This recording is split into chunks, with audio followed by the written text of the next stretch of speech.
Okay, we're back. We're back doing something on the friend's car. Welcome back again. It's been a little bit of time. Not since my last video. I shot my other video and you probably saw that. Now you're seeing this one right here.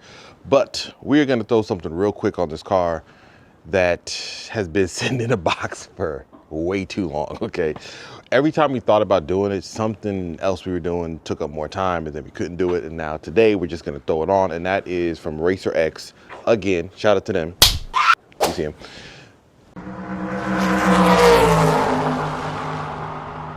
This is a skid plate. So under the GR Corolla, if you have one, you know that there's like a little panel, little undertray situation that's under there that keeps everything nice and flat and non-accessible by the elements or things that fly under the car. It's cool. But as you know, I could tell you from mine that mine has a giant gash tear through it because whatever flew under the car a long time ago kind of damaged it. I never replaced it, but Racer X has an aluminum kind of shield plate for it.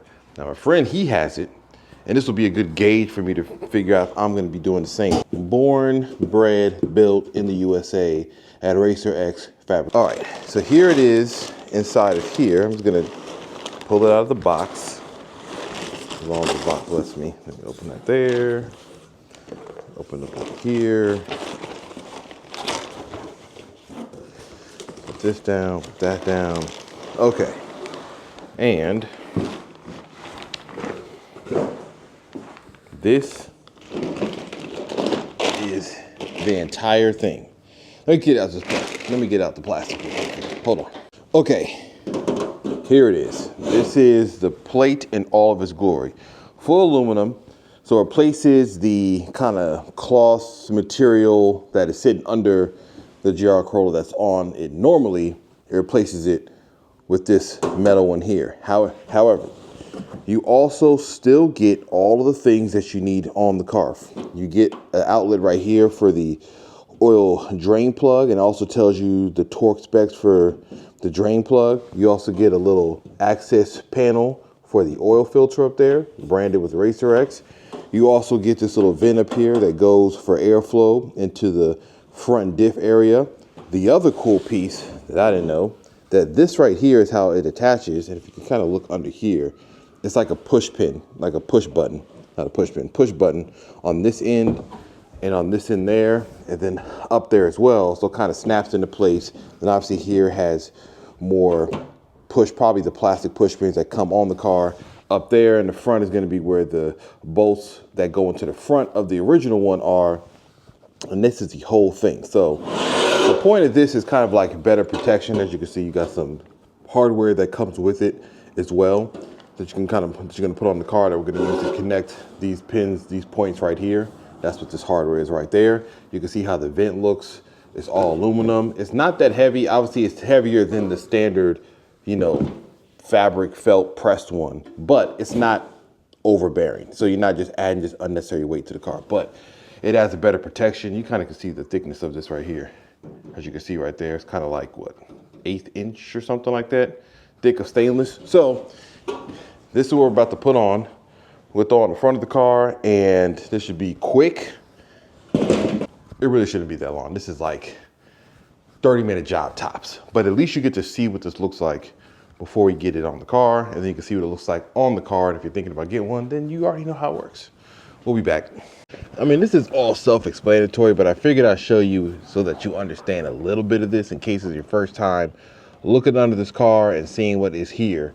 But this is the OEM panel. It's like I say felt cardboard because that's kind of what it feels like. Here's the OEM access panel. As you can see, it's kind of like a bigger piece there. There goes the vent down there. You can kind of get a little closer. There goes into the front diff area. These are the front bolts I was talking about that are right here. They're like 10mm ones, as you can see right there, a little 10mm. Those are the ones that come down and take this whole piece off. So once you remove every piece, some of the clips back there, there's clips over here. You kind of see up there. There's, I don't know if you can see it. Oh, let me get you a little closer. There's clips up there, as you can see, clips there. There's some down there. And then this whole thing just kind of drops down, and then we will replace it with the aluminum one. And then this whole entire area with this harder plastic is protected clear all the way to the back, and better protection for, you know, the important things that are, this is shielding. Just here to document the process. Ain't not much I can really help out with this little shield thing. Like I said, it's gonna be a quick video. It's gonna be in and out. Okay, here's another little thing that you're gonna have to do on this little skid plate. So you see this little piece right here? Let me try to zoom into this real quick. Come on, camera. There we go. So this piece replaces where, let me show you. If you look on, like, see these little push pin parts? That is what this is right here. This is where that end of it kind of sits at the bottom, and then the whole entire unit kind of pushes into this part right here. It replaces, if on the OEM one, you see where the push pins were. So we have to go under the car and kind of install this to kind of sandwich in between where this was, kind of like that. That way, when you put on this metal one, it all snaps into place here. So that's some of the installation you're gonna have to do under the car. See, there goes an example. As you can see, this one's already kind of in there. So you basically take, like I said, take off one of these bolts on one end, one of the washers on the other end, feed it in going up like this, put the other washer and nut on top, screw it down. Don't tighten it just yet in case you gotta do some adjustments, because that's what we did. But this is where it's gonna go. That point, there's another one at the other end over there, and then there's another one, I think, either towards the front or towards the back.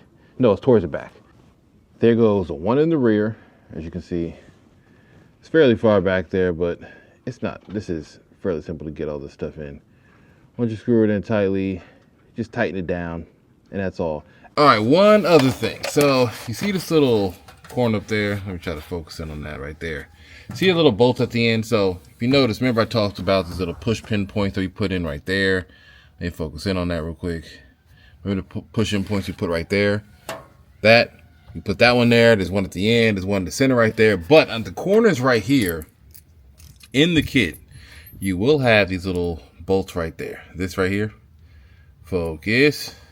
Or don't. Whatever. Anyways, you have these bolts right here. These need to go basically like this. It's going to go in where this little nut is on top, as you can see up there. The washer is going to be at the bottom, and you kind of screw this piece into where that little corner piece is. Just keep that in mind. Like, that piece is going to have to be screwed in there. There's enough space to get in from this top right here, so you don't have to worry about doing it beforehand. These other pieces here, there, the one on that one, and the end, those you have to do before. These in the front are the same 10mm ones that come on the factory little plate. So just another little bit of information. You will have this inside a little bag with other little bolts and little hardware that you need. And just like that, everything is done. As you can see, here it is in place. We still got, you know, a few other bolts to kind of put in up here at the top. But I mean, ultimately, this whole entire thing is done. What we are gonna do is kind of on these pieces there, those little bolts I showed you, we're gonna kind of add some like Loctite on them, some blue Loctite, not red, to kind of keep it secure a little bit longer. But down there, you see, you gotta put one more little push pin at the bottom. But overall, this is what it looks like. It's protecting all of this very well. You got this part of plastic right here, and then obviously all this is right here is nice and smooth. Here's your access port for the drain plug, for the oil filter. There's the other one right there for the drain plug. So you still can do all the things you need to do as oil changes and changing the oil filter, just a lot cleaner of a setup. I like how this looks. Nice and protected in case something flies under this car. Doesn't try to take anything out that's vital, like an oil filter or a drain plug. Or if you are a person that likes to get on dirt, rally with these cars or anything like that, you definitely gonna need something like this. Maybe something a little thicker if you're getting that crazy with it, but just in general, this works good. So, all right, we're gonna finish this up. Simple, easy. If you're thinking about doing it, throw it on your car. If you want it, you don't need it, you don't think it's worth it. I mean, hey, listen, your prerogative. All I can tell you is how it goes on and what it looks like. And Racer X makes really good stuff, because we put a bunch of stuff from Racer X on their car. I put on my car, he put on his car. Stand by the company. Everything I've used on their stuff has been rock solid. So same for him, so we can't complain. If you need a skid plate, We need something, well, not really a skid plate. I guess you could say skid plate, skid panel. If you need an aluminum panel to protect under the car, if you're driving places where stuff's flying debris on the road, grab that. I'll be back with the next mod. Peace.